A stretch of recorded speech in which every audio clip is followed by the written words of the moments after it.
अस्सलाम वालेकुम, मैं हूँ शाहजेब खानजादा। बैनुल-अक़वामी दबाव और तशवीश के बावजूद फौजी अदालतों ने आज मजीद 60 सिविलियंस को सजाएं सुना दी हैं जो 9 मई 2023 को फौजी तनसीबात पर हमलों में मुलविस थे, जिसके साथ ही फौजी अदालतों में 9 मई के मुल्जिमान के मुकदमात मुकम्मल हो गए हैं। रवा महीने सुप्रीम कोर्ट से फौजी अदालतों को 9 मई के केसेस के फैसले सुनाने की मशरूत इजाज़त मिलने के बाद 25 मुल्जिमान को गुज़िश्ता हफ्ते सजाएं सुनाई गई थी, जबकि 60 मुल्जिमान को आज सजाएं सुनाई गई हैं। ISPR की प्रेस रिलीज के जरिए आज जिन मुल्जिमान की सजाओं का ऐलान किया गया है उनमें इमरान खान के भांजे हस्सान नियाजी भी शामिल हैं, जिन्हें जिना हाउस लाहौर में हमले के जुर्म में 10 साल कैद बमुशक्कत की सज़ा सुनाई गई है। साथ ही जिना हाउस पर हमले के जुर्म में तहरीक इंसाफ के रहनुमा इबाद फारूक को भी 2 साल कैद बमुशक्कत की सज़ा सुनाई गई है। जिना हाउस हमले में मुलविस ब्रिगेडियर रिटायर्ड जावेद अकरम को 6 साल कैद बमुशक्कत की सज़ा सुनाई गई है। जिना हाउस हमले में मुलविस group captain retired Waqas Ahmed Mohsin को 2 साल कैद बमुशक्कत की सज़ा सुनाई गई है। इसके अलावा जिना हाउस हमले के जुर्म में मजमूई तौर पर आज 17 मुल्जिमान को कैद बमुशक्कत सज़ा सुनाई गई है। GHQ रावलपिंडी पर हमले के जुर्म में 3 मुल्जिमान को कैद बमुशक्कत की सज़ा सुनाई गई है। AIMH रावलपिंडी पर हमले के जुर्म में 2 मुल्जिमान को सज़ा सुनाई गई है। बनू कैंट पर हमले के जुर्म में 9 मुल्जिमान को सज़ा सुनाई गई है। हेडक्वार्टर दीर स्काउट्स तेमरगिरा पर हमले के जुर्म में 5 मुल्जिमान को सज़ा सुनाई गई है। फैसलाबाद ISI ऑफिस पर हमले के जुर्म में 6 मुल्जिमान को सज़ा सुनाई गई है। राहवाली गेट गुजरावाला कैंट पर हमले के जुर्म में 6 मुल्जिमान को सज़ा सुनाई गई है। पंजाब रेजिमेंट सेंटर मर्दान पर हमले के जुर्म में 1 मुल्जिम को सज़ा सुनाई गई है। मुल्तान कैंट चेक पोस्ट पर हमले के जुर्म में 3 मुल्जिमान को सज़ा सुनाई गई है। किला चकदरा हमले में मुलविस 4 मुल्जिमान को सज़ा सुनाई गई है। PF बेस मियाँवाली पर हमले के जुर्म में 3 मुल्जिमान को सज़ा सुनाई गई है, जबकि FC गेट पिशावर कैंट में हमले के जुर्म में 1 मुल्जिम को सज़ा सुनाई गई है। ISPR ने प्रेस रिलीज में लिखा है कि सुप्रीम कोर्ट के फैसले की रोशनी में सानेहा 9 मई में मुलविस मजीद 60 मुजरिमान को फील्ड जनरल कोर्ट मार्शल ने सज़ाएं सुनाई हैं। फील्ड जनरल कोर्ट मार्शल ने तमाम शवाहिद की जाँच पड़ताल, मुजरिमों को कानूनी हक़ की यकीनी फरहमी और कानूनी तकाज़ों के मुताबिक कार्रवाई करते हुए सज़ाएं सुनाई हैं। इसके साथ ही फौजी हिरासत में लिए जाने वाले 9 मई के मुल्जिमान पर चलने वाले मुकदमात की समाअत मुतल्लिका कवानीन के तहत मुकम्मल कर ली गई है। तमाम मुजरिमों के पास अपील का हक और दीगर कानूनी हकूक बरकरार हैं, जैसा कि आइन और कानून में जमानत दी गई है। प्रेस रिलीज के मुताबिक कौम, हुकूमत और मुसल्लह अफवाज इंसाफ और रियासत की नाकाबिल तस्खीर रिट को बरकरार रखने के अपने अज़म में साबित कदम हैं। मगर जहाँ फौजी अदालतों में आम शहरियों के ट्रायल पर मुल्क के अंदर से तनकीद हो रही है, तो वहीं हुकूमत पाकिस्तान पर बैनुल-अक़वामी दबाव भी बढ़ रहा है, तनकीद हो रही है। यूरोपीय यूनियन, बरतानिया और अमरीका तशवीश का इजहार कर रहे हैं और फौजी अदालतों में आम शहरियों के ट्रायल को पाकिस्तानी आइन और बैनुल-अक़वामी मुआहदों और कवानीन के मुनाफी करार दे रहे हैं। मगर हुकूमत पाकिस्तान इसे आइन और कानून के मुताबिक करार दे रही है। आज भी वफाकी वज़ीर इत्तलात अता तारर ने कहा कि आज बहुत बड़ा दिन है, फौजी अदालतों से सजाएं बैनुल-अक़वामी मुआहदों के मुताबिक हैं। 9 मई के मास्टरमाइंड इमरान खान के खिलाफ मुकदमात का फैसला भी जल्द होना चाहिए। आज एक बहुत बड़ा दिन है। ये बाकायदा एक मजमूम साजिश थी बानी चेयरमैन PTI की तरफ से। मास्टरमाइंड जो थे इस सारे हमलों के, वो बानी चेयरमैन PTI थे। ये केस उजलत में इसका फैसला नहीं किया गया, बहुत टाइम सर्व किया गया प्रोसिक्यूशन की तरफ से। प्रॉपर एविडेंसेस जो हैं वो कोर्ट में सबमिट की गई, फेयर ट्रायल हुआ है। इस फैसले को ना सिर्फ हम वेलकम करते हैं बल्कि हम समझते हैं कि इंसाफ का बोलबाला हुआ है। इंटरनेशनल एग्रीमेंट्स हैं उसके साथ कंप्लायंट है, उसके ऐन मुताबिक है, हमारे आइन और हमारे कानून के मुताबिक है। 2 राइट्स ऑफ अपील है इसके अंदर। पहला राइट ऑफ अपील है कि आप मिलिट्री हायरार्की के अंदर ही अपील करते हैं। उसके बाद आप हाई कोर्ट के अंदर एक रिट पिटिशन के जरिए अपील दायर कर सकते हैं। जरूरत इस बात की है कि इसका जो मास्टरमाइंड है और जो साजिश के अंदर दीगर मंसूबा साज थे उनको भी कैफरे किरदार तक पहुंचाया जाए और उनका भी जो है वो ट्रायल मुकम्मल किया जाए। आइंदा के लिए रास्ता बंद है कि कोई इस मुल्क की तरफ मैली आंख से नहीं देख सकेगा। ये अभी भी बाहर लगे हुए लॉबिस्ट हायर करके पाकिस्तान के खिलाफ प्रोपेगेंडा करने, मगर इन सजाओं के बाद मैं समझता हूं कि पाकिस्तान का दिफा, पाकिस्तान की सालमियत और पाकिस्तान जो है वो मुकद्दम ठहरा है। मगर तहरीक इंसाफ फौजी अदालतों से 9 मई के मुल्जिमान की सजाओं पर तनकीद कर रही है। तहरीक इंसाफ के चेयरमैन बैरिस्टर गौहर खान ने जियो न्यूज़ से बात करते हुए कहा कि फौजी अदालतों से सिविलियंस को सजा नहीं होनी चाहिए। जिस वक्त मुज़ाकरात चल रहे हैं और सुप्रीम कोर्ट में ये मामला ज़ेर समाअत है, उस वक्त ये फैसले आना मुनासिब नहीं है। जबकि उमर अयूब ने कहा कि फ़ौज का इदारा बतौर अदलिया काम नहीं कर सकता। किसी भी सिविलियन का कोई भी ट्रायल मिलिट्री कोर्ट्स में ना हो, ये तो हमारा एक सोली मौक़िफ़ है और ये मैटर अभी भी सुप्रीम कोर्ट में पेंडिंग है। हमें अभी भी उम्मीद है सुप्रीम कोर्ट वो फैसला अगर करेगी तो सिविलियन के हक में फैसला आएगा कि सिविलियन का ट्रायल मिलिट्री कोर्ट्स में नहीं होना चाहिए। हमारी निगोसिएशन चल रही है, ये वक्त नहीं था जब इतनी ताखीर हो गई थी और मैटर अभी सुप्रीम कोर्ट में है, तो बेहतर था कि ये अनाउंस ना होता। जहाँ तक फिर जनरल कोर्ट मार्शल में अपील कराए थे तो वो एक अपीलेट फोरम प्रोवाइड जरूर है, लेकिन वो with in the ranking system उनका है और वो इस किस्म का अपीलेट फोरम नहीं है जिस तरह सिविलियन या हाई कोर्ट के सामने आपका एक अपीलेट फोरम है। इंडिविजुअल जिनके है वो इंडिविजुअल कैपेसिटी में भी अपीलें फाइल करेंगे। और जहाँ तक पार्टी का ताल्लुक है तो पार्टी भी इसको सही नहीं समझती और हमारा मुख्य वही है जो सुप्रीम कोर्ट के सामने कि मैनो में पे एज अ होल कमीशन होना चाहिए। जिस दिन मिलिट्री कोर्ट्स ने ये सजाएं सुनाई थी पहले बैच को, उस दिन भी मैंने कंडेम किया था, आज भी कंडेम कर रहा हूँ। इमरान खान साहब ने भी कंडेम किया, मुज़ामत की है। मिलिट्री और ये बाकी इदारे वो रियासत के नीचे औजार हैं, सो लिहाजा वो सारे के सारे इदारे जो हैं वो जुडिशरी का फंक्शन नहीं अदा कर सकते और ये सब के सब सिविलियन का ट्रायल सिविलियन अदालतों में होने चाहिए।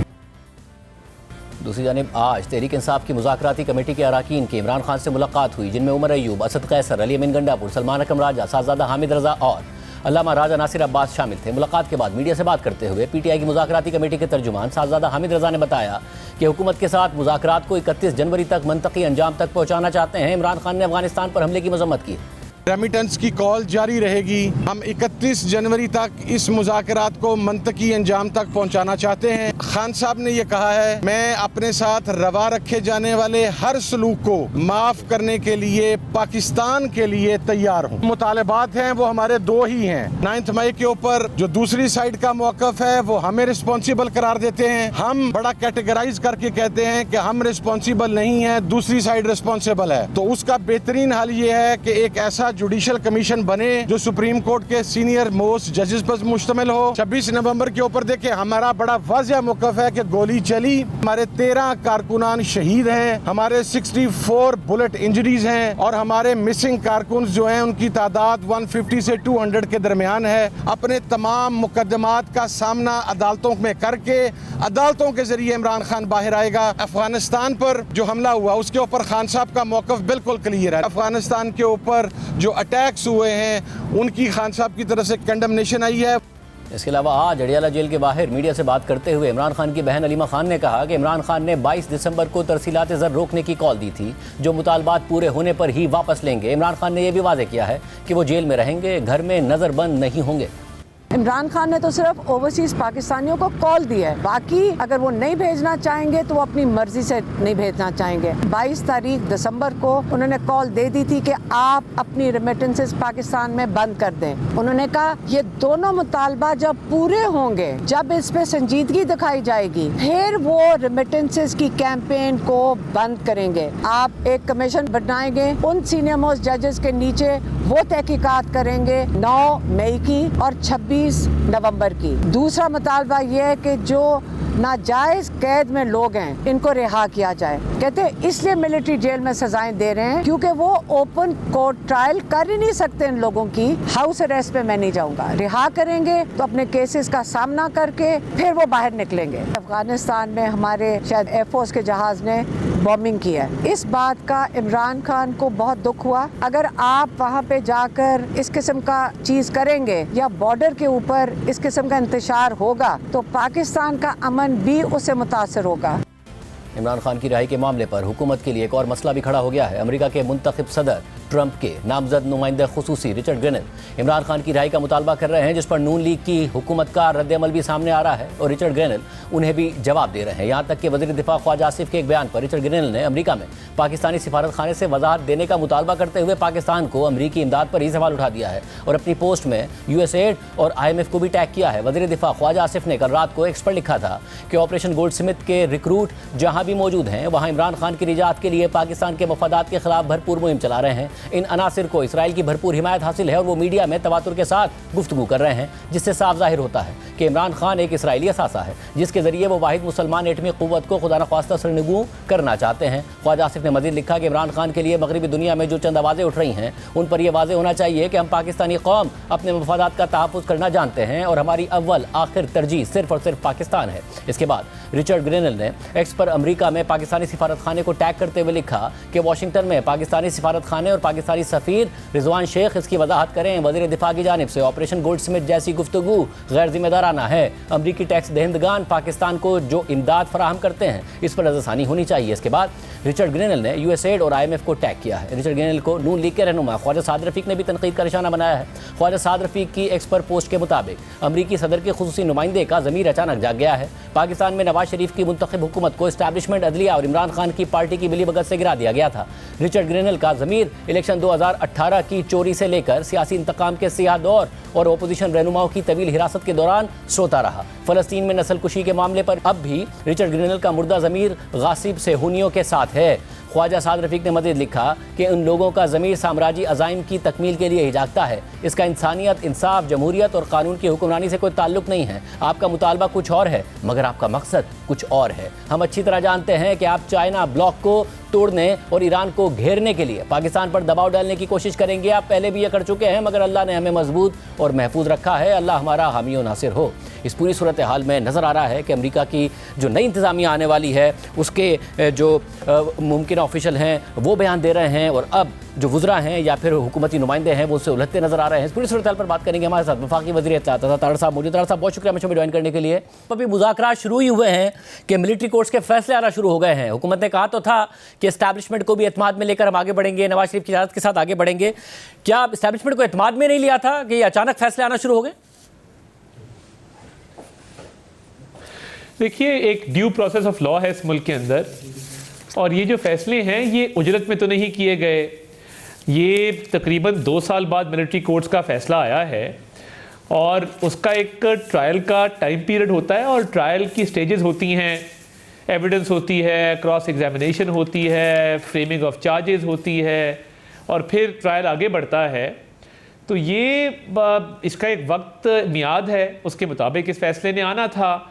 और देखिए, मुज़ाकरात से 9 मई का ताल्लुक़ कोई नहीं है। अगर तो 9 मई के ऊपर कॉम्प्रोमाइज़ कर लिया जाए और 9 मई के ऊपर जो है वो नेगोशिएशन शुरू कर ली जाएं तो फिर ये समझ लिया जाएगा कि आइंदा कोई भी मुल्क दुश्मन एक्टिविटी करेगा, तबाही बर्बादी फैलाएगा, जलाओ घिराव करेगा और मिलिट्री इंस्टॉलेशंस को जो है वो नुकसान पहुँचाएगा तो उसकी कोई सज़ा नहीं होगी। ये तो प्रेसिडेंट ही सेटिंग ना हो सकता। हर चीज़ का एक प्रेसिडेंट होता है कि आपने ये जुर्म किया, उसकी पादाश में आपको ये सज़ा मिली और एक प्रेसिडेंट सेट हो गया।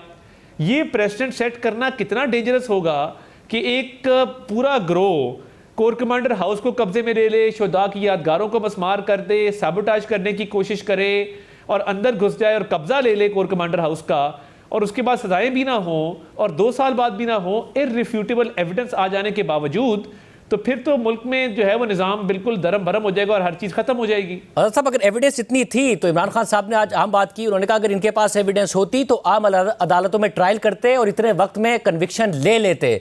क्योंकि इतनी एविडेंस नहीं थी इसलिए मिलिट्री कोर्ट में ट्रायल किया। सीक्रेट ट्रायल होता है, डिटेल जजमेंट नहीं आता, एविडेंस क्या थी नहीं बताया जाता, इसलिए किया गया। देखिए, हर चीज़ का एक स्पेशलाइज्ड लॉ और स्पेशलाइज्ड प्रोसीजर होता है। आप रेलवे में, रेलवे स्टेशन पे या रेल के अंदर कोई जुर्म करेंगे, रेलवे पुलिस उसका पर्चा देती है, कॉग्निजेंस लेती है, स्पेशल कोर्ट में जाता है। नारकोटिक्स का मामला होगा, एंटी नारकोटिक्स फोर्स जो है वो पर्चा देगी, अपने थाने में देगी, नारकोटिक्स की कोर्ट में ट्रायल होगा। अकाउंटेबिलिटी का मामला है, नेशनल अकाउंटेबिलिटी ब्यूरो कॉग्निजेंस लेगा और अकाउंटेबिलिटी कोर्ट्स ट्रायल करेंगे।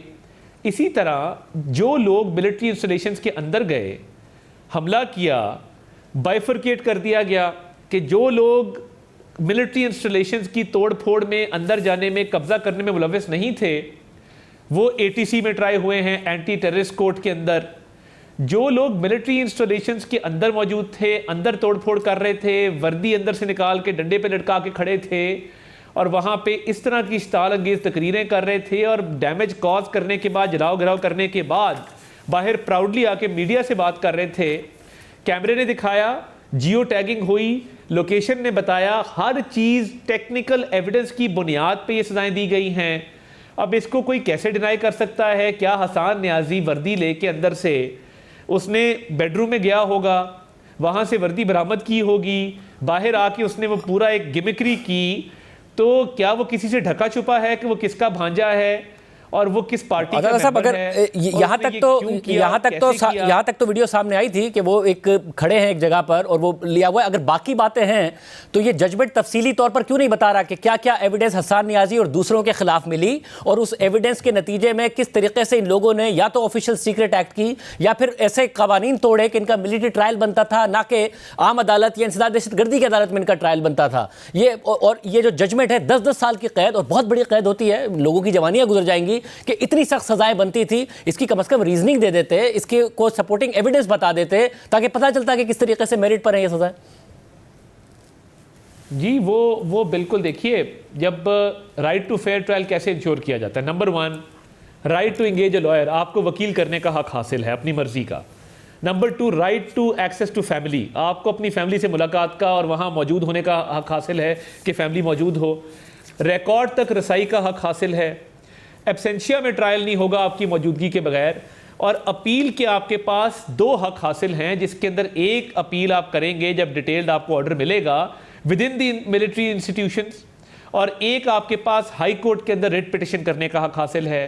तो देखिए मिलिट्री कोर्ट्स के जब इमरान खान साहब बानी चेयरमैन पीटीआई फ़ज़ाइल बयान करते थे और ये जस्टिफिकेशन पेश करते थे कि मिलिट्री ट्रायल तो इतना कमाल की चीज़ है, मिलिट्री कोर्ट तो मैं कहता हूँ कि दुनिया की बेहतरीन चीज़ जो है वो बनी है, तो मिलिट्री कोर्ट बनी है। एक मरतबा नहीं, बानी चेयरमैन पीटीआई के 10 बयानात मौजूद हैं जहां उन्होंने मिलिट्री कोर्ट्स के फ़ज़ाइल बयान किए, आज उसके खिलाफ बात कर रहे हैं। मेरा ख्याल है ये इनका वतीरा है कि जो भी काम जिसकी भी तारीफ ज़िंदगी में की है उसको बाद में रद्द भी किया मगर अज़ादार साहब जब वो एग्जैक्टली अल्फाज में नहीं, मगर उन्होंने अगर कभी मिलिट्री कोर्ट्स की सपोर्ट की थी तो उस वक्त आप खिलाफ थे कि सिविलियंस का जिस तरीके से ट्रायल हो रहा है इमरान खान साहब के दौर में जब हो रहा था। अब आप हक में बात कर रहे हैं और वो खिलाफ बात कर रहे हैं, और पाकिस्तान इसी तरीके से दायरों में घूम रहा है और दुनिया पाकिस्तान पर सवाल उठा रही है। अगर ये इतने फेयर ट्रायल हैं तो अमेरिका, बरतानिया, EU जिसने हमें GSP+ दिया हुआ है वो सवाल ना उठाते, वो सवालात उठा रहे हैं हमारे ऊपर, पाकिस्तान के ऊपर सवाल उठ रहा है।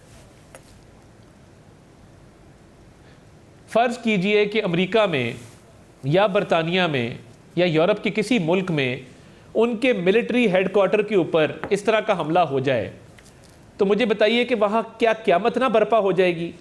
और मुझे ये भी बताइए कि जिस शख्स ने कैपिटल हिल में स्पीकर की कुर्सी पे जूती वाले पैर रख के बैठा, उसको 15 साल की सज़ा हुई, तो अगर यही काम वहाँ पे हुआ होता तो उधर भी मिलिट्री कोर्ट्स मौजूद हैं, मिलिट्री कोर्ट्स में ट्रायल्स भी होते हैं।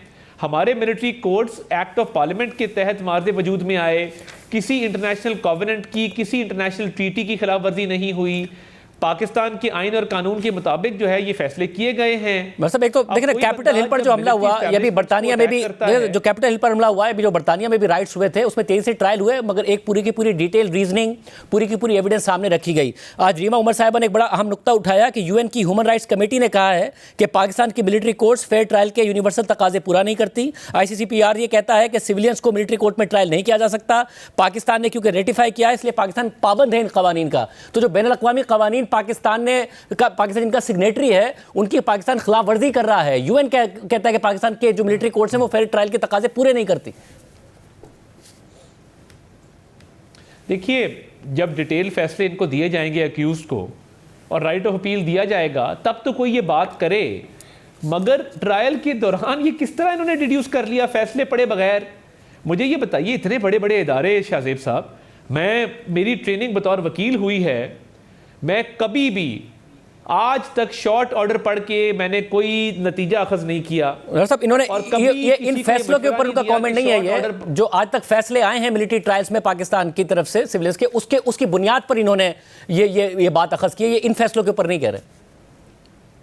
नहीं, मगर उसकी कोई जस्टिफिकेशन भी देना। देखिए ना, जब राइट टू फेयर ट्रायल के 5-6 लवाजमात जो मैंने आपको गिनवाए वो पूरे हो रहे हैं, ट्रायल इन एब्सेंशिया भी नहीं है, वकील का भी हक हासिल है, रिकॉर्ड भी आपके पास है, आपको अपील के भी 2 हक दिए जा रहे हैं, आपका भी मामला मंतकी इंजाम तक नहीं पहुंचा, तो फिर ये कैसे अखज़ कर लिया गया नतीजा कि ये फेयर ट्रायल नहीं है। ये बिल्कुल, मैं इस पर डिबेट कर सकते हैं, इस पर बातचीत हो सकती है। किसी और मुल्क में क्या यही मयार है वहां पे शायद इससे भी सख्त तरीन सजाएं दी जाती अगर ये मामला 9 मई वाला वहां पे होता। सजाएं बहुत सख्त हैं कि ये थोड़ा सा जरा सजाएं बहुत बहुत बहुत ज्यादा सख्त हैं। और मसला यह है कि अब ज़ाहिर डिटेल रीजनिंग आप कह रहे हैं कि आएगी, एविडेंस आएगी तो और मामला पता चल जाएंगे, मगर प्रेसिस में कहा है कि जो 9 मई के लिए हिरासत में लिए गए थे उनके ट्रायल मुकम्मल हो गए हैं। अब ज़ाहिर अगर किसी और के खिलाफ सबूत होता तो उन्हें हिरासत में लिया गया होता, अगर नहीं लिया गया तो इसका मतलब है और किसी के खिलाफ सबूत नहीं है। पिछली प्रेसिस में कहा गया था कि जो मास्टरमाइंड है उनके खिलाफ भी कार्रवाई हो। अगर ट्रायल मुकम्मल होगा यानी कि मास्टरमाइंड जो कि अब हुकूमत कहती है कि इमरान खान है, मिलिट्री की प्रेसिस में नहीं कहा गया, उनके खिलाफ कोई एविडेंस नहीं है। देखिए, आपको याद होगा कि एक मीटिंग हुई थी जिसमें शफकत महमूद साहब ने और शमशाम बुखारी साहब ने डिसएग्री किया था कि अगर गिरफ्तारी होती है तो हमें मिलिट्री इंस्टॉलेशंस को अटैक नहीं करना चाहिए और ये नामुनासिब होगा, और वो डिसएग्रीमेंट उनका ऑन रिकॉर्ड है। बाकी तमाम लोगों को अहदाफ दिए गए, जो ऑडियोज़ भी उसके बाद आई कि अपने अपने हदफ पे पहुंचो, अपना अपना टारगेट पूरा करो। तो देखें, ये तो इस तरह हो नहीं सकता कि GHQ पिंडी भी लोग खुद ही पहुंच गए, लाहौर कोर कमांडर हाउस भी पहुंच गए, किला बाला हिसार भी खुद ही पहुंच गए, मर्दान के सेंटर पे भी खुद ही पहुंच गए। ये एक प्लान्ड एक्टिविटी थी, तो इतना सिंक्रोनाइज तरीके से मुल्क के मुख्तलिफ इलाकों में मिलिट्री इंस्टॉलेशन पे ये लोग पहुंचे हैं। ये हो नहीं सकता कि अनप्लान्ड एक्टिविटी हो कि नेचुरली टेलीपैथिकली लोग जो है वो इकट्ठे हुए और उन्होंने कहा कि हमने इन शहरों में इन इंस्टॉलेशन की तरफ जाना है। फैसलाबाद में ISI के दफ्तर को अटैक किया, मियाँ वाली एयरबेस पे जहाज जला दिया। तो मुझे बताइए, क्या किसी सिविलाइज माशरे में इस तरह होता है?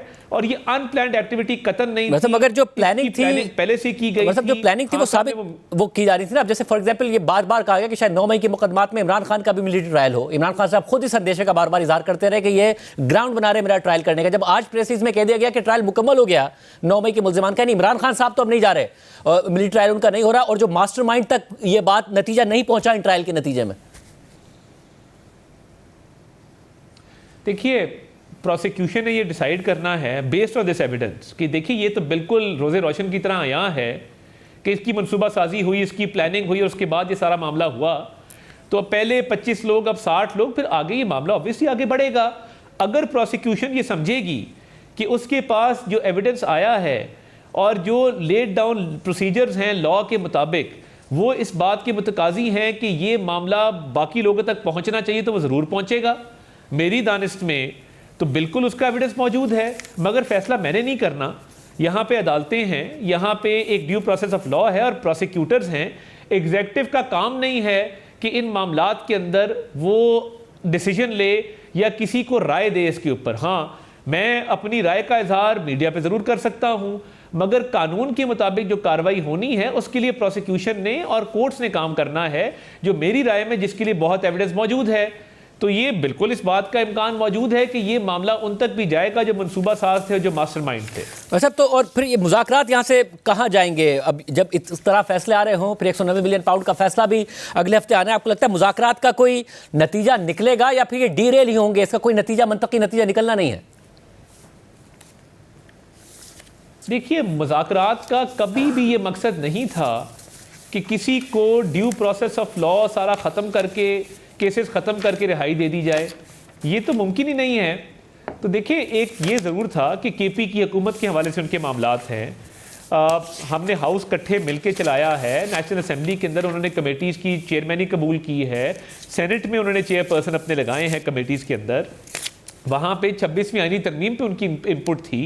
वो अलग बात है कि बाद में उन्होंने एक पब्लिकली कहा कि जी हम इसमें शरीक नहीं होंगे, मगर 26वीं आईनी तरमीम उनकी मर्ज़ी से बनी है और उसमें उनकी बहुत ज़्यादा जो है मशावरत भी शामिल थी और उन्होंने एग्री किया इस चीज़ से। तो मैं ये समझता हूँ कि ये सारी चीज़ें आगे बढ़ने के लिए, पॉलिटिकल स्टेबिलिटी के लिए, इकोनॉमिक स्टेबिलिटी के लिए बहुत सारी चीज़ों पे एग्रीमेंट हो सकता है, बहुत सारी चीज़ें टेबल के ऊपर हैं फॉर नेगोशिएशंस, तो मामलात आगे बढ़ सकते हैं। मगर ये कतन मकसद नहीं था। ये मेरा ख्याल है शायद किसी ने मिसकंस्ट्रू किया कि जी ये रिहाई के मकसद के लिए बैठे हैं। मतलब उनका तो पहला, उनका देखिए उनका पहला नुक्ता ये है, इमरान खान साहब की रिहाई उनका पहला नुक्ता है और फिर बाकी असीरान की रिहाई पहला नुक्ता है उनका, उनके मुतालबे का। देखिए, वो तो एग्जीक्यूटिव उसमें क्या कर सकता है या कोई भी और उसमें क्या कर सकता है? वो तो कोर्ट्स में आपने अपना केस प्रेजेंट करना है, वहां से आपने बरी होना है। तो ये उनकी कोई, मुझे लगता है कि ये उनको शायद इसकी समझ नहीं है सिस्टम की, मगर ऑब्वियसली हम अच्छी नीयत से बैठे हैं, मुल्की मफाद में बैठे हैं, इकनॉमिक और पॉलिटिकल स्टेबिलिटी की खातिर बैठे हैं, तो हमारी तवक्को यही है कि मामलात अफाम तफहीम से आगे बढ़ेंगे और जो मिसअंडरस्टैंडिंग्स हैं वो ख़त्म होंगी और बहुत सारे मामलात पे हम कोलैबोरेट भी कर सकते हैं और मिल के आगे चल सकते हैं इस मुल्क के लिए। मतलब मगर इमरान खान साहब ने आज ये कहा है कि मुझे पैगाम मिला कि हमसे डील करें, हम आपकी पार्टी को सियासी स्पेस देंगे लेकिन आपको हाउस अरेस्ट करके बनी गाला में मुंतकिल कर देंगे। मैंने जवाब दिया कि पहले बाकी तमाम सियासी कैदियों को रिहा करो, मैं जेल में रह लूँगा लेकिन कोई डील कबूल नहीं करूँगा, हाउस अरेस्ट या खैबर पख्तूनख्वा की किसी जेल में नहीं जाऊँगा। ये उन्होंने कहा कि उन्हें तो ऑफर थी पर्सनली कि उनके लिए आसानियां हो जाएंगी या तो बनी गाला या फिर खैबर पख्तूनख्वा में। मैंने इनकार कर दिया कि जी बाकी सबके लिए हो। देखिए, जिस तरह अमर बिल मारूफ और उसके बाद हम कोई ग़ुलाम हैं, फिर उसके बाद बाजवा ने मुझे निकाला, ये सारे बयानिए बने, तो मुझे ये एक पॉलिटिकल रेटरिक लगता है, ये एक सियासी बयानिया है जिसके तहत एक डिफाइंस शो की जा रही है। ऐसी बात है नहीं कि कोई इस तरह की ऑफ़र किसी भी तरफ से आई हो कि जी आपको हाउस अरेस्ट कर देते हैं या आपको KPK की जेल में भेज सकते हैं। देखिए, जब ट्रायल चल रहे हैं, जब सज़ाएं हुई हैं, जब केसेस का जो है वो आगे मामलात बढ़ रहे हैं, उसके अंदर ये मुमकिन नहीं है। तो जब पॉलिटिकली वीक हुए, धरना फेल हुआ, एहतजाज नाकाम हुए, स्ट्रीट पावर उस तरह से ये गैदर नहीं कर सके, वो सपोर्ट मस्टर नहीं कर सके, इतनी सख्त नहीं थी कि लाखों लोग इनके लिए सड़कों पे निकल आते, तो अब मेरा ख्याल है नामोशी मिटाने के लिए और शर्मिंदगी से बचने के लिए पॉलिटिकल फेस सेविंग की गई है, ये कह के कि जी मुझे तो बड़ा कहा जा रहा था कि जी शिफ्ट हो जाए, तो मैंने कहा नहीं, पहले बाकी कैदियों को छोड़ो। मेरे नज़दीक ये एक सियासी बयानिया है, इसमें कोई हकीकत नहीं है। इमरान खान साहब की रिहाई या फिर नज़रबंद करना बनी गाला में या फिर उन्हें खैबर पख्तूनख्वा की किसी जेल में मुंतकिल करना, ये कभी ऑफर नहीं थी उनके लिए? ये कोई ऑफर नहीं थी। और मैं जिस तरह कहा कि देखिए, अब वो फेस सेविंग की तरफ जा रहे हैं बिकॉज उनको और फेस सेविंग नज़र नहीं आ रही।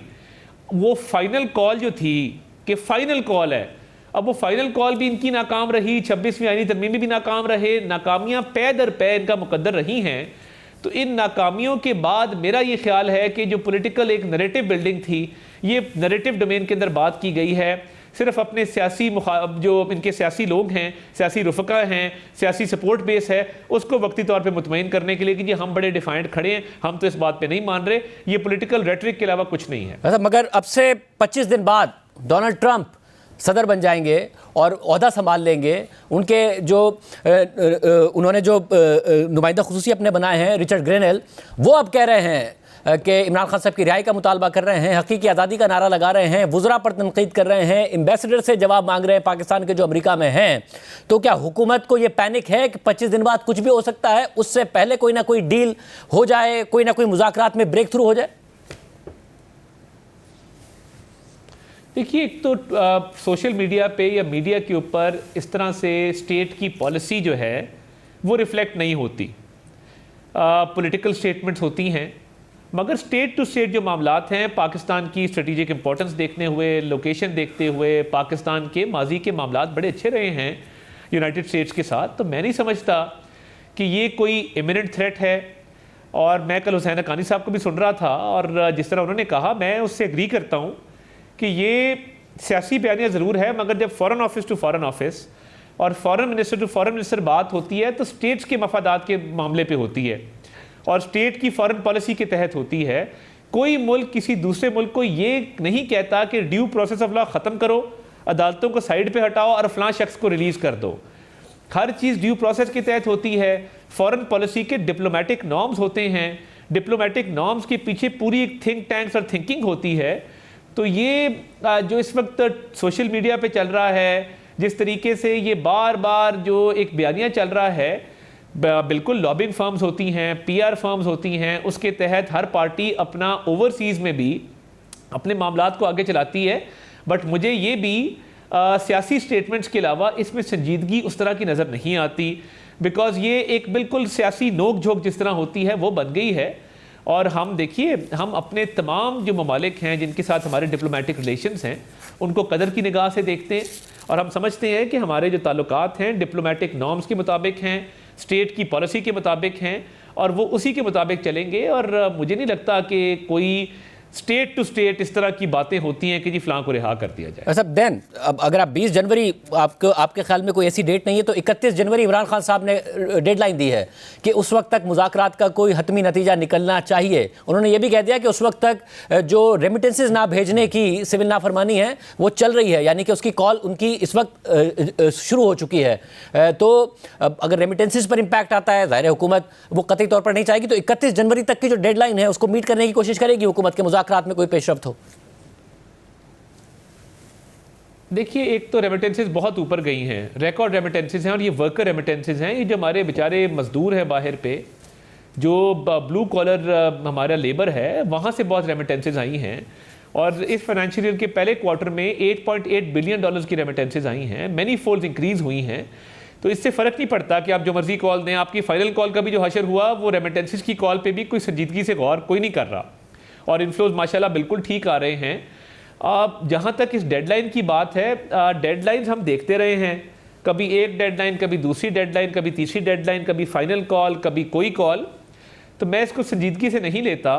कभी कहा गया जी बस ये जेल की दीवार टूटने वाली, अब निकल आएंगे, अब हम अडयाला लेने जा रहे हैं। अली मीन गंडापुर साहब ने कहा कि फ़लाँ तारीख तक बाहर ना आए तो मैं अपना नाम चेंज कर दूंगा। पता नहीं क्या क्या दावे किए जाते रहे, मगर ये मेरा ख्याल है विशफुल थिंकिंग है। बेसिकली इन्होंने जिससे भी हाथ मिलाया है ये उसको ले डूबे हैं। आप अगर साकिब निसार से लेके जल फैज़ तक का सफ़र देखें तो जो इमरान खान और उसकी पार्टी के साथ अलाइंड रहा है, इन्होंने उनको कहीं का नहीं छोड़ा। वैसे ये डेडलाइन हम पहले बहुत देख चुके। वैसे मुझे फाइनल कमेंट पाकिस्तान ने की तरफ से जो प्रेस रिलीज आया अफवाज की तरफ से, उसमें यह था कि पाकिस्तान ने यहाँ पाकिस्तान के अंदर कार्रवाई करके ख्वारिज को मारा है। अफगानिस्तान हुकूमत ने कहा कि वहाँ पर कार्रवाई की गई है और उन्होंने उस पर प्रोटेस्ट भी किया। आज इमरान खान साहब ने अफगानिस्तान पर हमले की मजम्मत की है। इस पर क्या हुकूमत वाज़े बताएगी कि ये क्या वाकई अफगानिस्तान में कार्रवाई की गई है या नहीं की गई है? देखिए, इस पे फॉरेन ऑफिस जो है वो या इसकी तस्दीक या तरदीद करेगा व्हेनेवर अप्रोप्रिएट। तो ये काम क्योंकि मोफा का है तो I leave it to MOFA. मगर मुझे ये समझ नहीं आती कि बानी चेयरमैन पीटीआई ने हमारे जब जवान और असर शहीद होते हैं तब तो कभी अफसोस का इजहार नहीं किया। तो कई खबर देखी होगी, किसी ने बताया होगा, तो इस पर बड़ा इजहार अफसोस है। तो जब तक ये कन्फर्म नहीं होती मेरा ख्याल इस पर कॉमेंट करना मुनासिब नहीं होगा। बहुत शुक्रिया। वफाकी वज़ीर इत्तलात का मौक़िफ़ आपने सुना। प्रोग्राम में ब्रेक शामिल करते हैं, उसके बाद उस वक्त जारी रखेंगे। क्या मुज़ाकरात का कोई हल निकलेगा? जिस तरीके से मामला जा रहे हैं, हमारे साथ मौजूद हैं स्टूडियोज़ में शहजाद इकबाल साहब, लाइन पर हमारे साथ मौजूद होंगे वसीम बदामी साहब। आप दोनों का बहुत शुक्रिया। साहब, ज़रा आज मिलिट्री कोर्ट से मजीद फैसले आ गए, अब मुज़ाकरात की बातें भी हो रही हैं, मगर इमरान खान कह रहे हैं कि वो जो सिविल नाफरमानी वो शुरू हो चुकी है। आपको लग रहा है कोई मंतकी अंजाम तक पहुँचेगी बात? देखिए, शुरुआत तो बहुत अच्छी हुई क्योंकि ये वो जमातें हैं जो आपस में नहीं बैठ रहे थे इतने टाइम से। पाकिस्तान तहरीक इंसाफ का ये स्टांस बहुत अरसे से रहा, एस्टैब्लिशमेंट से बात करेंगे, सियासी जमातों से नहीं करेंगे। हुकूमत भी अब पावरफुल फील कर रही थी, तो ऐसा लग रहा था वो भी अब दिलचस्पी नहीं रखते, खासतौर पे जो हॉक्स हैं उनकी पार्टी में, वो नहीं बात करना चाह रहे थे तहरीक इंसाफ से और माजी का हवाला देते थे। लेकिन जो शुरुआत है वो एक मुस्बत है, लेकिन फासले बहुत ज़्यादा है, ट्रस्ट डेफिसिट बहुत ज़्यादा है। और ख़ास तौर पे इस वक्त तक तो तहरीक इंसाफ की जो लीडर्स हैं वो ये कह रहे हैं कि मिलिट्री कोर्ट के ट्रायल्स हों या और फैसले हों, इवन 190 मिलियन पाउंड का फैसला हो, वो अगर इमरान खान के खिलाफ आता है तो वो असरअंदाज नहीं होंगे डायलॉग पे। लेकिन मेरे ख्याल से ऐसा होगा नहीं। जो इमरान खान साहब की नेचर है, अगर उनको लगेगा कि दूसरी तरफ से दबाव कम नहीं हो रहा, प्रेशर कम नहीं हो रहा, तो वो भी मुज़ाकरात के साथ साथ दबाव बढ़ाएंगे। जैसे आपने कहा कि वो कह रहे हैं कि जो रेमिटेंसेज ना भेजने का सिलसिला है, जो तहरीक है हमारी सिविल डिसोबीडियंस की, वो जारी रहेगी। दूसरा, जिस किस्म के बयानात अमेरिका से आ रहे हैं, इमरान खान क्यों चाहेंगे कि 20 जनवरी से पहले वो कोई हतमी डील कर लें या कोई मुज़ाकरात को हतमी शक्ल दे दें? वो तो देखेंगे कि इस वक्त जो लोग काबीना में हो सकते हैं ट्रंप के, और वो इस किस्म के बयानात देना शुरू हो गए, ना सिर्फ ट्वीट पे, अब तो टीवी चैनल्स के जरिए कि फ्री इमरान खान, और इमरान खान के साथ हमारे बड़े अच्छे ताल्लुकात थे, पाकिस्तान और अमेरिका के ताल्लुकात अच्छे थे उनके दौर में। तो मेरे ख्याल से इमरान खान को भी जल्दबाजी नहीं होगी। वो कह तो रहे हैं कि टाइम फ्रेम में मुज़ाकरात हो जाए, लेकिन वो भी वेट एंड सी करेंगे कि जब 20 जनवरी को एडमिनिस्ट्रेशन चेंज होगी अमेरिका में, तो वहाँ से किस किस्म का दबाव आएगा, कोई पॉलिसी स्टेटमेंट आएगा, उसके बाद ही वो करेंगे। और आज भी आपने देखा जो इमरान खान ने स्टेटमेंट दे दिया है कि बनी गाला मैं नहीं जाऊँगा, या अगर मुझे KPK शिफ्ट करने की बात हो रही है तो मैं कोई ऐसी डील नहीं करूँगा, क्योंकि हमने भी अपने ज़राए से खबर यही दी थी कि तहरीक इंसाफ को ऑफर ये की जा रही थी कि अगर बार आप हुकूमत ख़त्म करने की बात छोड़ दें, आप लॉन्ग मार्च के ज़रिए, एहतजाज के ज़रिए हुकूमत गिराने की बात छोड़ दें, तो आपके लिए आसानियाँ होंगी। और हुकूमत क्या आसानी ऑफ़र कर सकती थी, वो यही बताया जा रहा था कि या तो उनको पेशावर मुंतकिल कर दिया जाएगा, या शायद इस चीज़ में भी गौर हो सकता है कि उनको हाउस अरेस्ट कर लिया जाए बनी गाला में, खासतौर पे 190 मिलियन पाउंड के केस के बाद, तो वो कन्विक्टेड होंगे अगर उनके खिलाफ सज़ा हो जाती है। लेकिन अगर इमरान खान कह रहे हैं कि नहीं, मैं ये डील लेने के लिए राज़ी ही नहीं हूँ और मैं अपना केस अदालतों में लड़ूंगा, तो फिर तो ये बड़ा वाज़ेह है कि इसके अलावा हुकूमत उनको क्या ऑफर कर सकती है। उनकी रिहाई इस वक्त मुमकिन नहीं नज़र आती। मैंडेट की वापसी से फिलहाल वो पीछे हटे, लेकिन हुकूमत वो दे नहीं सकती उनको। तो मुझे लगता है कि इमरान खान भी निगोशिएट करके ये मामला आगे बढ़ाएंगे ताकि थोड़ी बहुत उनको अडियाला जेल में ही स्पेस मिल जाए, मुज़ाकरात शुरू हो जाएँ, उनके लोगों को इजाज़त मिल जाए। लेकिन फाइनल फैसला वो मेरे ख्याल से ये दे के ही करेंगे कि ट्रंप एडमिनिस्ट्रेशन की पॉलिसी क्या होगी उनके हवाले से। वसीम अभी आपको क्या नजर आ रहा है? आपको लग रहा है ये जो मुज़ाकरात हैं किसी ना किसी नतीजे पर पहुंचेंगे इस सूरत हाल में जो सामने नजर आ रही है?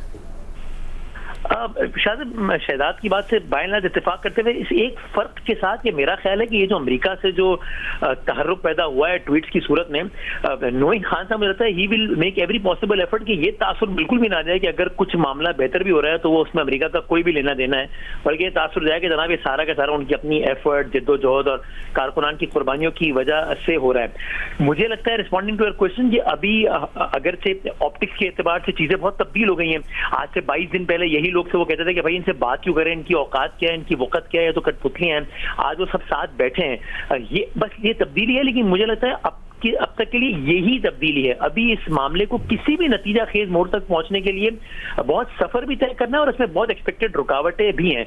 मुझे हैरत नहीं होगी कि कभी अचानक खान साहब जो है वो उनको लगे कि पेस स्लो है, उनको लगे उनको डिच किया जा रहा है, वो 4 ऐसे बयान दाग दें, 3 ऐसी ट्वीट्स आ जाएं, ये सारे का सारा प्रोसेस फिर जो है वो कई हफ्तों या महीनों पीछे चला जाए। तो मुझे लगता है अभी इसको नतीजा खेज साबित होने में भी बहुत तवील सफर है, बहुत सारे इफ्स एंड बट्स हैं अभी। मगर आप बदामी इस बात को कैसे देखते हैं कि ज़ाहिर हुकूमत ने तो कहा कि अगर करेंगे जो भी बात तो मिलिट्री एस्टैब्लिशमेंट को कॉन्फ्रेंस में लेके करेंगे, आईएसपीआर की तरफ से पहले ही आया था कि बात करनी है तो सियासी कुव्वतें करें, मगर जैसी बात शुरू होती है मिलिट्री ट्रायल के फैसले सामने आना शुरू हो गए हैं, तो उस तरफ इत्मीनान है डायलॉग के ऊपर, कॉन्फिडेंस है डायलॉग के ऊपर, या वो मुतमईन नहीं है कि ये पार्टियां बैठे हैं? मुझे ऐसा लगता है कि ये तो मुमकिन नहीं है कि अगर वहां से बिल्कुल ही मुखालफत होती कि नहीं भाई ये इस गद्दार के साथ आप क्यों बैठे हैं जी, तो फिर ये नशिस्ती ना होती, ये महफिल ही ना सजती। लेकिन मुझे ये भी यकीन है कि उन्हें इस बात का यकीन है कि हमारी रजामंदी के बगैर कोई, बल्कि इजाजत के बगैर यहाँ से कोई ऐसी चीज की अप्रूवल नहीं दी जाएगी। सो एक उनकी जानिब से मेरा ख्याल है इस चीज पे अपनी रजामंदी जाहिर करने का वाहिद मकसद ये है कि साहब अगर आप चाहते हैं कि सियासी धारे में आए, बाकी सियासी जमातों की तरह एक अपनी मुखालिफ सियासी जमातों से मुखालफत करें, प्रोसेस को डीरेल और डराने धमकाने और गालियों के बजाय, तो ठीक है, देखें ये एक रास्ता खुला है, इसके जरिए आप आइए। रातों रात कुछ नहीं होगा, लेकिन धीरे धीरे हो जाएगा। बात हो जाएगी कि अगला इलेक्शन कब करना है, किस तरह करना है। तो ये वो एक सोच है जिसके तहत वहां से ये गो अहेड है कि ठीक है आप इनके साथ बैठिए, इससे ज्यादा कुछ नहीं है। अभी इससे ही अखज़ करना कि जनाब ये रिहाई, ये सारा कुछ मामला, मुझे लगता है ऐसा हरगिज भी नहीं है। और ये जो सिविल नाफरमानी की इमरान खान साहब ने बात कर दी है बदामी साहब के, वो तो है, उस बाद में वापस लेंगे, यानी कि वो तो अब शुरू हो गई। आपको लग रहा है उसका कोई असर पड़ेगा? वो एक ऐसी धमकी है जिसका प्रेशर पड़ेगा? अगेन मुझे लगता है कि अगर मॉनेटरी टर्म्स में कुछ थोड़ा बहुत फर्क, तो मुझे लगता है अगर फर्क पड़ा भी तो कोई बहुत बड़ा इम्पैक्ट नहीं होगा, लेकिन अगर पड़ भी गया तो ये खान साहब के लिए अगेन ये मुज़ाकरात के प्रोसेस के लिए एक स्पॉइलर साबित होगा कि फिर दूसरी तरफ ये सोच परवान चढ़ेगी कि देखिए साहब, हम तो हमेशा कहते हैं ना कि इस जमात में या इनमें मसला ये इस इंडिविजुअल में कि भाई ये सियासी मुखालफत को फिर आगे ले जाके ये इससे गुरेज नहीं करते कि अगर ये मुखालफत जो है वो मुल्क के लिए भी जो है वो अगर हो रही तो कर देते हैं वो। तो देखिए ये जनाब ये पैसे कोई नून लीग को थोड़ी जाने, कोई एक्ससीआर को थोड़ी जाना है, ये तो पाकिस्तान की इकोनॉमी को डैमेज किया जा रहा है ताकि हम पे प्रेशर बढ़ाया जाए कि बात करो।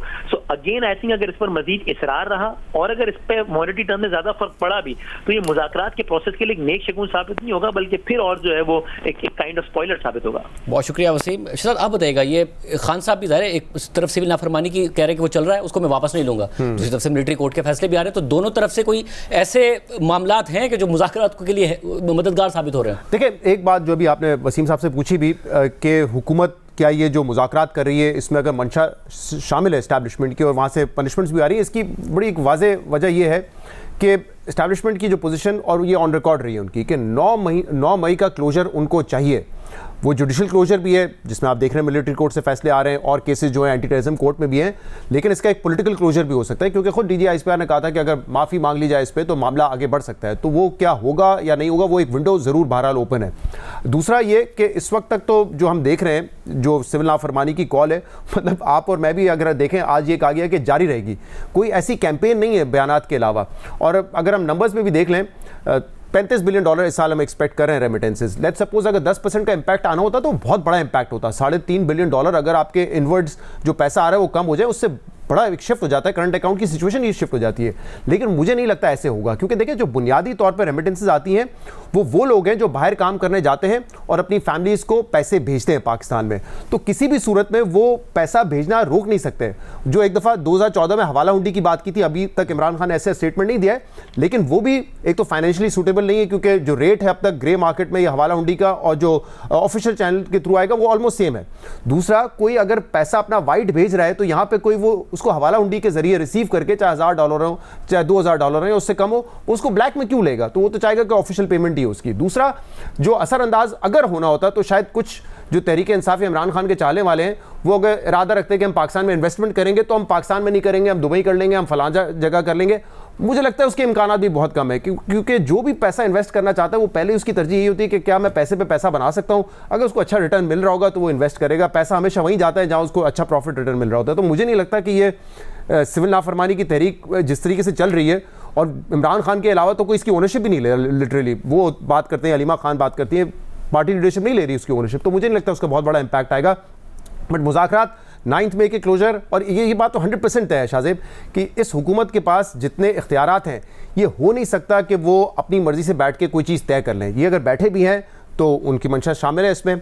आपने देखा है सागदार साहब ने ये फ्लोर ऑफ द हाउस का, ख्वाजा साहब ने हमारे प्रोग्राम में कहा, राना सनाउल्लाह ये कह चुके हैं कि अगर हम बातचीत करेंगे पीटीआई से तो इस्टेब्लिशमेंट को ऑन बोर्ड लेके करेंगे। और इस वक्त जो सूरत हाल है उसमें ज़ाहिर है इस्टेब्लिशमेंट या हुकूमत के लिए एक इंसेंटिव है बात करने का कि जी आप इसको अदम इस्तेहकाम का शिकार नहीं करेंगे अगर आपको कोई रिलीफ मिलता है। आपको लगता है ऐसी कोई सूरत हाल बन सकती है जिसमें इमरान खान साहब को और पीटीआई को रिलीफ मिल जाए जो वो रिलीफ मांग रहे हैं, और दूसरी तरफ से उनकी तरफ से गारंटी मिल जाए कि जी ठीक है अब हम डिस्टेबलाइज नहीं करेंगे, अब 1.5 साल 2 साल 2.5 साल जितनी भी हुकूमत चलती है वो चल जाए, इस किस्म का कोई अंडरस्टैंडिंग? बेसिक डिमांड तो जो सुनने में आती है वो यही 2027 तक ये सेटअप चलने दें, क्योंकि 2-3 साल मईशत को चाहिए अब स्टेबल होने के लिए। उसके बाद जो बात होगी वो अर्ली इलेक्शंस पे हो सकती है, मुमकिन तौर पे 2027 के आखिर में या 2028 के आगाज़ में। इस तरह के प्रपोजल्स जो हैं वो ज़ेर बहस आए हैं। क्या इमरान खान इतना लंबा अरसा रुकने के लिए तैयार होंगे? मुझे लगता है नहीं। वो समझते हैं मैंडेट उनका है और वो उनको मिलना चाहिए फौरी तौर पे, तो मुझे नहीं लगता उसके लिए वो फ़िलहाल कोई हामी भर लेंगे कि वो तैयार हो जाएँ। दूसरी बात ये कि ये जब तक 9 मई के हवाले से जुडिशल कमीशन बन जाए, ये 2 ऐसे मुतालबात लगते हैं जो कि डुएबल हैं। लेकिन वहाँ पे भी अगर ये शर्त लग दी जाए पीटीआई की तरफ से कि जुडिशल कमीशन बनेगा और टॉप 3 सुप्रीम कोर्ट के जजेस का बनेगा, वो होता नज़र नहीं आ रहा। और क्यों नज़र नहीं आ रहा? क्योंकि अगर जो सारी एक्सरसाइज हुई 26वीं तरमीम में, जिसके ज़रिए मंसूर अली शाह साहब जिनकी बारी थी चीफ जस्टिस बनने की, उनको नहीं बनने दिया गया। फिर आपने देखा कि जब जस्टिस याह्या अफरीदी साहब चीफ जस्टिस बने और उन्होंने कमेटी में दोबारा शामिल किया जस्टिस जो मुनीब अख्तर साहब को, जो तीसरे जज थे, उनको भी जो है एक तरमीम करके फिर कह दिया गया कि नहीं, जो आईनी बेंच के सरबराह होंगे वो तीसरे जज होंगे उस कमेटी में। तो मेरे ख्याल से इस कंडीशन पे तो वो नहीं मानेंगे कि हाँ एक जुडिशल कमीशन हो 26 नवंबर पे और 9 मई पे और उसमें 3 टॉप जजेस होंगे भी तो आईनी जजेस होंगे, और मेरे ख्याल से वहाँ से इंसाफ की तवक्को अगर तहरीक इंसाफ कर रही है तो वो मुश्किल ही है। बहुत शुक्रिया शहजाद इकबाल का तज़िया आपने सुना। प्राइम ब्रेक शामिल करते हैं और अहम खबर आपके सामने रखेंगे। कबायली ज़िला कुर्रम में पेशावर पाड़ाचना रोड और अफगान सरहद से मुत्तसिल रास्ते 2.5 माह से बंद होने से इलाके में खुराक, दवाओं, गैस और ईंधन की किल्लत बरकरार है। इलाज की सहूलियात ना मिलने से बच्चों के जावाहक होने की इतलात आ रही हैं, जबकि रास्तों की बंदिश के खिलाफ शहरियों ने 57 दिन से प्रेस क्लब के बाहर शदीद सर्दी में एहतजाजी धरना दिया हुआ है, और उनके साथ इजहार यकजहती के लिए मजलिस वहदत मुस्लिमीन की जानिब से कराची के अलावा लाहौर और इस्लामाबाद में भी धरने दिए गए हैं, जबकि इन धरनों का दायरा मजीद बढ़ाया भी जा रहा है। मजलिस वहदत मुस्लिमीन ने खबरदार किया है कि अगर सूरत हाल यही रही तो मुल्क के तमाम डिविजनल हेडक्वार्टर्स में धरना शुरू हो जाएगा। गुज़िश्ता रोज़ तहसील चेयरमैन अपर कुर्रम आगा मुजम्मिल ने दावा किया था कि इलाज की सहूलियात ना मिलने से 100 से ज़ायद बच्चे दम तोड़ चुके हैं। ताहम मुशीर सेहत खैबर पख्तूनख्वा एहतशाम अली ने कहा है कि 100 बच्चों की अमवात की खबर में कोई सदाकत नहीं है। एक बयान में एहतशाम अली ने कहा है कि ज़िला कुर्रम में अद्वियात की फरहमी का सिलसिला जारी है। DHQ पाड़ा चनार और बुनियादी मराकिज़ सेहत में अद्वियात की दस्तियाबी यकीनी बनाई है। अद्वियात की फरहमी से OPD में 10 गुना इजाफा रिकॉर्ड हुआ है। 2500 किलो अद्वियात आज पाड़ा चनार पहुँचाई जा रही हैं। सोशल मीडिया पर 100 बच्चों की अमवात में कोई सदाकत नहीं है। 2 गिरोहों के माबैन जारी खूनी तनाज़ा अब तक 130 से ज़ायद जाने ले चुका है और उसे ख़त्म करने के लिए गुज़िश्ता 2 हफ्तों से ज़ायद अरसे से जारी ग्रैंड जिरगा अब तक कोई फैसला नहीं कर सका है। मुशीर इत्तलात खैबर पख्तूनख्वा सैफ ने 2 दिन पहले फरीक़ैन के दरमियान जल्द अमन मुआहिदे की उम्मीद जाहिर की थी, ताहम अब तक कोई पेशरफ सामने नहीं आ सकी है। आज के प्रोग्राम में इतना ही दीजिए। अल्लाह हाफ़िज़।